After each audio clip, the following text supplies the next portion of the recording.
జీవితంలో ఎప్పుడూ మర్చిపోలేను. 70-80 దేశాల్లో నిరసన తెలియజేశారంటే ఆ దేశాల్లో వీళ్ళు ఉన్నారని ఆశ్చర్యం వేసే పరిస్థితికి వచ్చింది. నిన్న కూడా మీరు చూశారు ఎన్నికల్లో అందరూ కూడా ఉదయం 8 గంటలకు 7 గంటలకు వచ్చి రాత్రి 2 గంటల వరకు ఓట్లు వేశారు. బయట ప్రాంతాల్లో ఉండే చిన్న చిన్న పనులు చేసుకునేవాళ్ళు, ఇంటి పనులు చేసుకునేవాళ్ళు పని వదిలిపెట్టి వాళ్ళు భోజనం ప్యాకెట్ తీసుకొచ్చి నేరుగా ఓటేసి మళ్లీ వెళ్లారు వాళ్ళ ఖర్చులతో.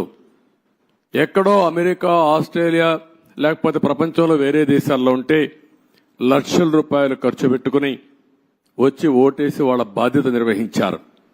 ఈ విషయం ప్రతి ఒక్కరూ గుర్తుపెట్టుకోవాల్సిన అవసరం ఉంది.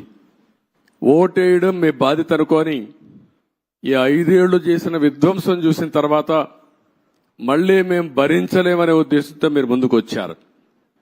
కానీ ఈరోజు నేను ఇక్కడుండే ప్రజానీకాన్ని కోరేది ఒకటే, అనునిత్యం మీరు ఆలోచించాల్సిన అవసరం ఉంది. మాకు కూడా మీరు ఒక స్ఫూర్తిని ఇవ్వాల్సిన అవసరం ఉంది. ఎక్కడికక్కడ గైడెన్స్ ఇస్తా ఉంటే, మాకు కూడా ఆలోచనలు ఇస్తా ఉంటే, మా ఆలోచనలు మీ యొక్క సమస్యలు రెండు కూడా జోడించుకుని మెరుగైన ప్రజా విధానాలకు రూపకల్పన చేస్తాం. దానివల్ల మీ జీవితాల్లో మంచి జరుగుతుంది. ఏ కార్యక్రమం చేసినా ప్రజల కోసం చేస్తాం కాబట్టి ప్రజలు ఇందులో భాగస్వాములు కావాల్సిన అవసరం ఉంది. అందుకే మొన్న పోలవరం పోయినప్పుడు కూడా చాలా స్పష్టంగా చెప్పాను. ఈరోజు అమరావతికి వచ్చినప్పుడు చాలా స్పష్టంగా చెప్తున్నా. అన్ని విషయాలు ఏమాత్రం అరమరకలు లేవు, మొత్తం మేము ముందర పెడతాం.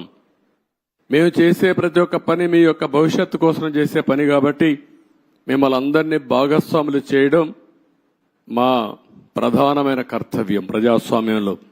ఇది చేస్తూనే ఎప్పటికప్పుడు నిర్ణయాలు కూడా తీసుకుంటాం. ఎవరైతే తప్పుడు పనులు చేసి కడాన కంకర కూడా దొంగిలించారో అలాంటి వాళ్ళని క్షమించడం కరెక్ట్ కాదు. వీళ్ళకి అలవాటు అయిపోయింది. అవి చేయడంగానే కాకుండా మళ్లీ ఇక్కడ వాళ్ళ ఇష్ట ప్రకారం రౌడీజం చేయడం, అందరినీ బెదిరించడం, అడ్డం వస్తే కొట్టడం, ఇష్టానుసారంగా ప్రవర్తించడం అన్నీ జరిగాయి. అవన్నీ కూడా ఏ మాత్రం కూడా ఎవ్వడి ఆటలు ఇక్కడ జరగనీయం. అవసరమైతే నిర్మోహమాటంగా అణిచివేస్తాం తప్ప ఇష్టానుసారంగా మేమేం చేసినా జరుగుతుంది.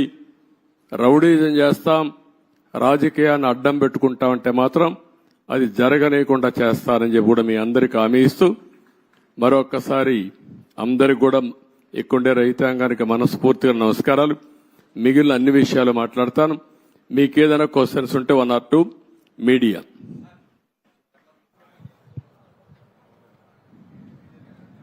చెప్పండి.